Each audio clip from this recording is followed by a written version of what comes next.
Hello viewers, আসসালামু আলাইকুম। আজকে আপনাদের জন্য আরও একটি নতুন রেসিপি নিয়ে হাজির হয়েছি। কোনো রকম মেশিন ছাড়াই হাত দিয়ে মাত্র 2 কাপ ময়দা দিয়ে এই রেসিপিটি তৈরি করেছি।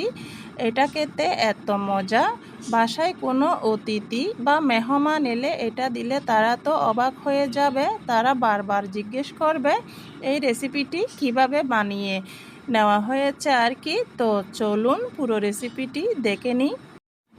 প্রথমে নিয়ে নিয়েছি 2 কাপ ময়দা, 2 টেবিল চামচ গুঁড়ো দুধ,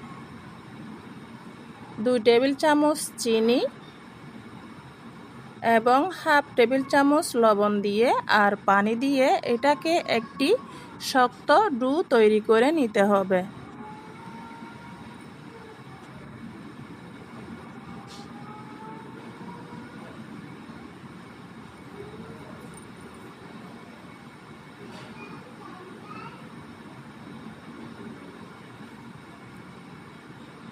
হাত দিয়ে ভালো মতো এটাকে কষলিয়ে এভাবে মাখাতে হবে যাতে ডোটুকু ভালো মতো মাখানো হয় আর একটা সফট নরম ডো তৈরি হয়। আর আমি এটা ভালো মতো মেখে নিয়েছি।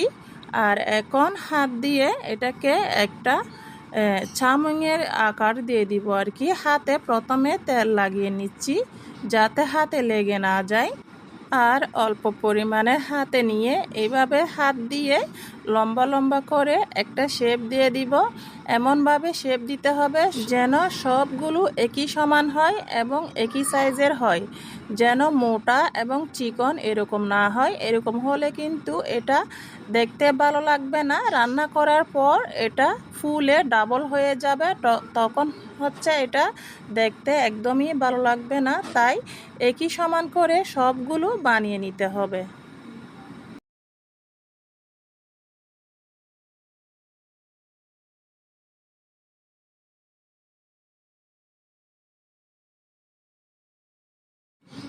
সবগুলো বানানো হয়ে গেছে। এখন আমি অন্য পর্যায়ে চলে যাব আর কি এগুলা রান্না করার জন্য। তো আপনারা দেখে নিন আমি কিভাবে এগুলা রান্না করব বা কিভাবে কি তৈরি করব। সম্পূর্ণটা না দেখলে কিন্তু বুঝতে পারবেন না। আবার অনেকে স্কিপ করে যাবে, পরে বলবে যে না আপু আমার আপনারটা মতো হয়নি। তখন কিন্তু আমার দোষ দিতে পারবেন না। তাই স্কিপ করবেন না। স্কিপ না করে কিন্তু পুরোটা দেখতে হবে।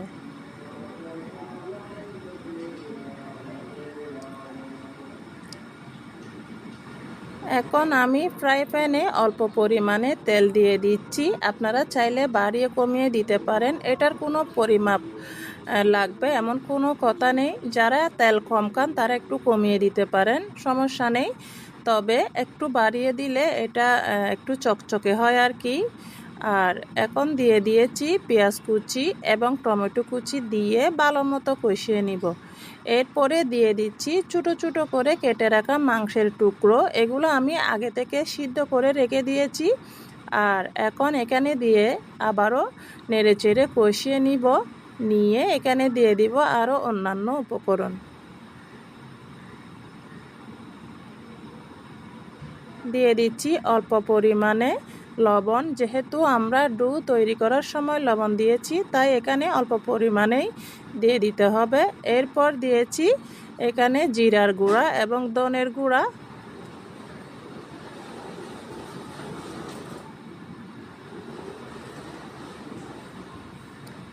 আর অবশ্য ভালো মতো এগুলো কষিয়ে নিতে হবে, না হলে কিন্তু কাঁচা গন্ধ রয়ে যাবে মশলার।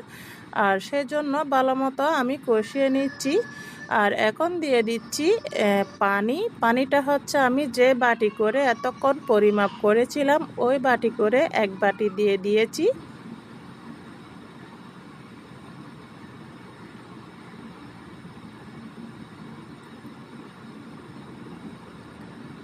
আর এখন দিয়ে দিচ্ছি সেই বানিয়ে রাখা নুডলস বা চাউমিন যা বলেন না কেন, আপনারা নিজেরা একটা নাম দিয়ে দিবেন এটা কি নাম হতে পারে। তো সেগুলো দিয়ে দিচ্ছি। সুন্দর মতো লম্বা লম্বা করে বাস করে করে বসিয়ে দিতে হবে। এলোমেলোভাবে দিলে কিন্তু এগুলা নাড়াচাড়ার সময় ভেঙে যাবে। অবশ্য এভাবে আমার মতো করে লম্বা লম্বা করে বাস করে দিতে হবে। যতক্ষণ পর্যন্ত শক্ত না হয় ততক্ষণ পর্যন্ত এগুলোকে এলোমেলোভাবে নাড়াচাড়া করবেন না। তো আমি আলতো হাতে এগুলোকে নেড়ে দিচ্ছি।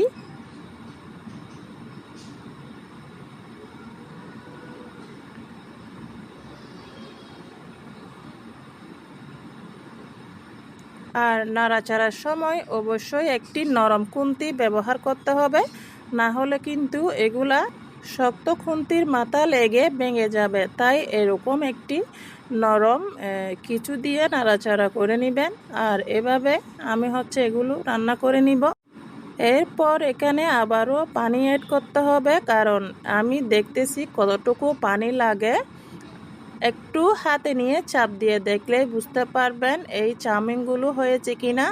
না হলে এখানে আরও একটু পানি দিয়ে এগুলোকে ভালোভাবে সিদ্ধ করে নেবেন। এখনও আমার এই চাউমিনগুলো হয়নি, মানে এখনও কাঁচা রয়ে গেছে। তাই আমি আরও একটু পানি দিয়ে দিচ্ছি, আর দিয়ে আরও একটু এগুলোকে সিদ্ধ করে নিব। আর রসালো অবস্থায় থাকতে আমি এটা নামিয়ে নিব। এটা রসালো রসালো থাকতেই খেতে ভালো লাগে, অতিরিক্ত শুকিয়ে ফেলবেন না। এই যে দেখুন, আমি এখন ধনেপাতা দিয়ে দিচ্ছি, দিয়ে একটুখানি নেড়ে চেড়ে এগুলাকে মিশিয়ে দিব। এরপর এগুলা নামিয়ে পরিবেশন করব। তো পরিবেশন আমি কিভাবে করতেছি সেটাও আপনারা দেখে নিন। সম্পূর্ণটা না দেখলেই কিন্তু এটা বুঝতে পারবেন না এখানে আরও কি দিচ্ছি না দিচ্ছি। তো রেসিপিটা ভালো লাগলে অবশ্যই একটি লাইক দিয়ে দিবেন। লাইক দিয়ে বাকিটুকু আপনারা দেখে নেন আর কমেন্টে জানিয়ে দিবেন হয়েছে কিনা, কেমন হলো। আর এমন সুন্দর সুন্দর এবং নতুন রেসিপি পেতে অবশ্যই সাবস্ক্রাইব করে আমার পাশে থাকবেন। ইতিমধ্যে যারা আমাকে সাবস্ক্রাইব করেছেন তাদেরকে অসংখ্য ধন্যবাদ। আর রেসিপিটি যদি বেশি ভালো লেগে থাকে তাহলে অবশ্যই শেয়ার করে দিবেন, অন্যকে দেখার সুযোগ করে দিবেন। তো দেখে নিন আমি আরও কি করতেছি, আরও কাজ বাকি আছে এখানে, তো দেখে নিন। আমি এখন নামিয়ে নিয়েছি আর একটি বাটিতে ঢেলে নিচ্ছি। ঢেলে নেওয়ার পর এখানে দিয়ে দিব অন্য উপকরণগুলি।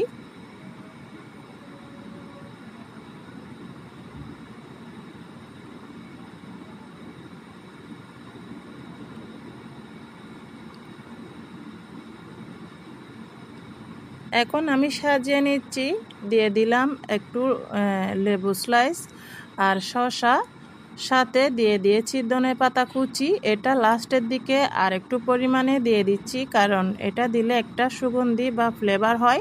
আপনারা চাইলে এখানে সয়া সস আর টমেটো সস দিয়ে মিশিয়ে খেতে পারেন, তবে আমার মাংস দিয়ে এভাবেই ভালো লাগে।